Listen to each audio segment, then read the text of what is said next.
Well, it's time now for French Connections, our weekly look at French life, and that's with Florence Filmino. Hi, Flo.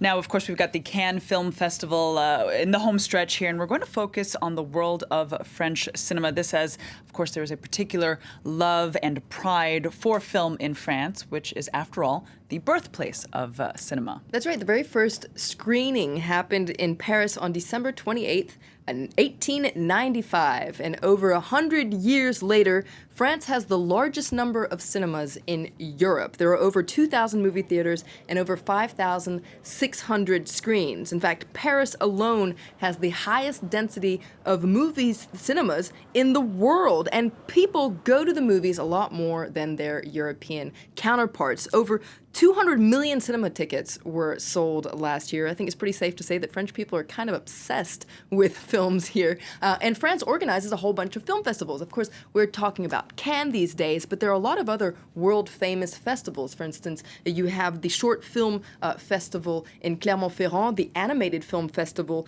in Annecy, and all this has put French cinema on the map. And according to a recent study, French cinema is well respected around the world, and it's also very well rewarded. Last year alone, 3 French films won awards at the Cannes Film Festival. Let's listen to Emmanuelle Berco. She won the award for Best Actress. If the jury decided to reward 3 French films, it's because French cinema is doing better than critics say. It's very positive.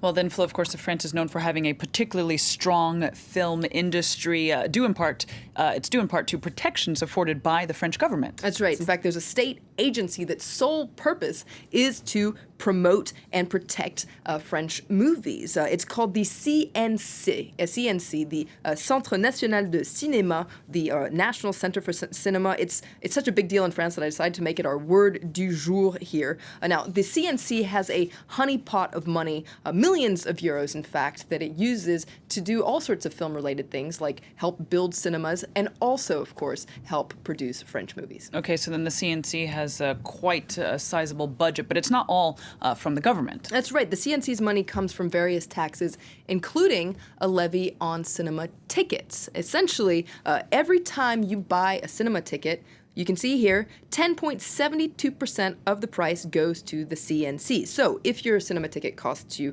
10 euros, which it does increasingly, over 1 euro will go to financing French films. And that is true regardless of what film you go and see.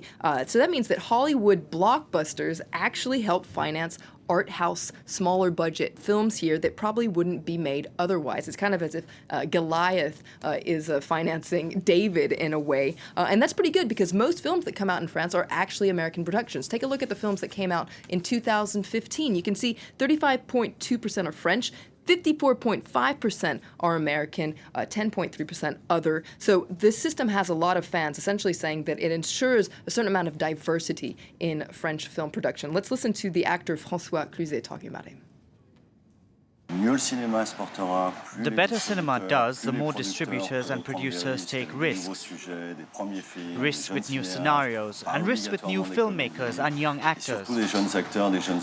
All right, Flo, so then we've got, of course, in France making tons of films in its own country. Also then foreign productions, so this thanks to really attractive tax breaks. That's right. France has really rolled out the red carpet for foreign film productions thanks to lucrative tax breaks. Essentially, any foreign production that invests 1 million euros or more on French soil gets a tax rebate of 30%. Essentially, anything they spent on transport, housing, wages, 30% of that gets reimbursed. And that makes a huge difference. Take a listen to this Australian filmmaker.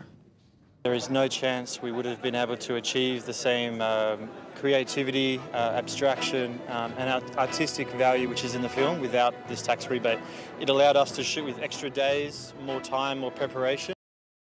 And this has ripple effects that go way beyond cinema. It's actually a boost for tourism as well. For instance, several locations that have featured in popular Chinese films have boosted Chinese tourism after being recognized in those films. And of course, once you boost tourism, you also boost job creation and the economy in general. All right, so then it is a booming industry, but it's not without controversy. That's right. Critics say that there's actually an inflation of French films. There are too many French films. In fact, the number of French films has more than doubled in the past 15 years. In 2014, for instance, there were over 250 French films. And the problem is that not all of them break even. In fact, back in 2013, a major scandal erupted after a government-commissioned report revealed that the vast majority of French films actually aren't profitable. And this came after another scandal. This was a famous producer, Vincent Maraval. He caused a stir by publishing an article in Le Monde saying that French actors are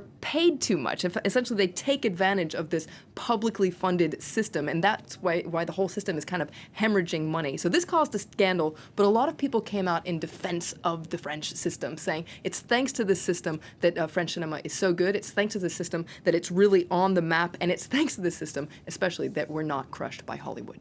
All right, Flo, well, thank you very much for that inside look at the French film industry. And that was French Connections. For more, you can always tweet Flo at Flo Vilmino. And please do send her your questions for the intricacies of French life. You're watching France 24.